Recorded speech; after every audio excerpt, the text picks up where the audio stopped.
Hello and welcome to 555, 5 games in 5 minutes on day 5. We take 5 games from the previous month and 5 in the current month and feature them in one video.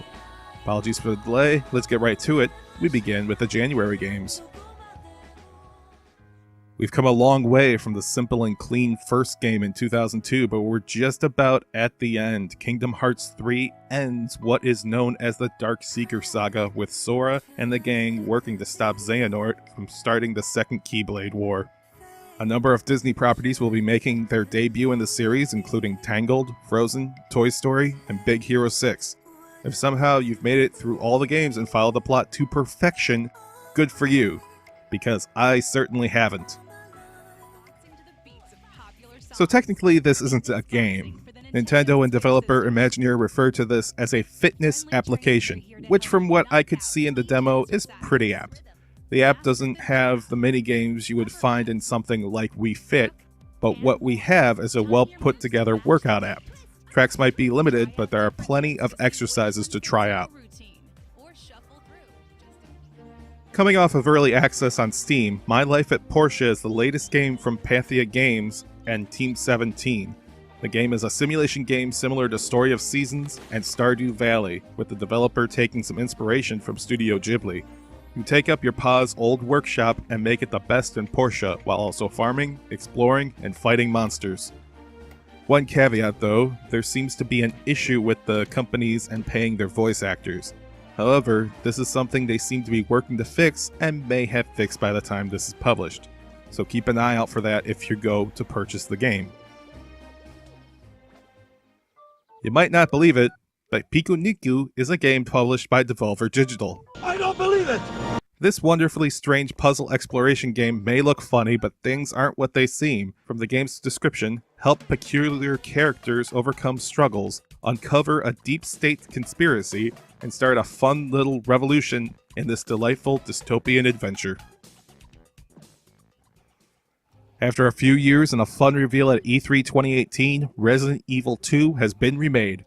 Capcom has taken the original version and improved on several aspects. For instance, the original tank controls from the earlier games has been scrapped in favor of the over-the-shoulder controls the series has used since Resident Evil 4.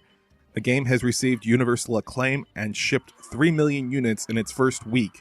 It also has had Capcom's second biggest launch on Steam behind only Monster Hunter World from last year. And with that done, we move to the February games. It's a bit bittersweet for February, as 2 series that called the 3DS home will release their last installments for the console. The first is Etrian Odyssey Nexus, the latest game in the long-running series that started life on the Nintendo DS.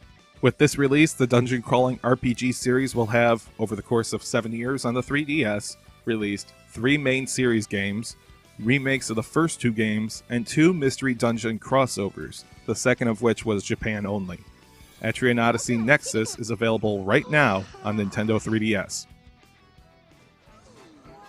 Back at the old site, I used to handle articles for the Media Create sales charts in Japan, and I remember in the middle of 2013 seeing Yokai Watch start slow before falling out of the top 20, only to then rally back with the launch of the anime.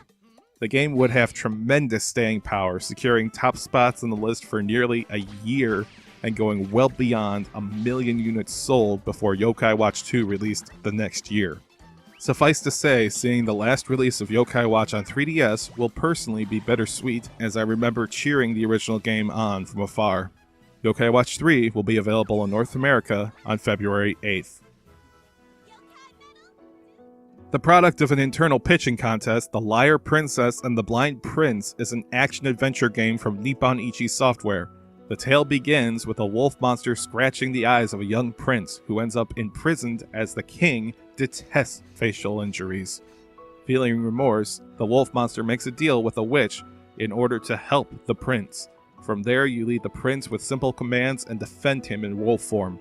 The Liar Princess and the Blind Prince is available on February 12th for Nintendo Switch and PS4. Well, it's been a long wait, but Crackdown 3 is almost here. Originally coming in 2016, the game is set 10 years after the events of Crackdown 2, with a terrorist attack killing power around the world. As superpowered agents, you and your team, led by Terry Crews, must work to stop the mysterious Terra Nova organization. Available on Xbox One and Windows 10 PCs on February 15th.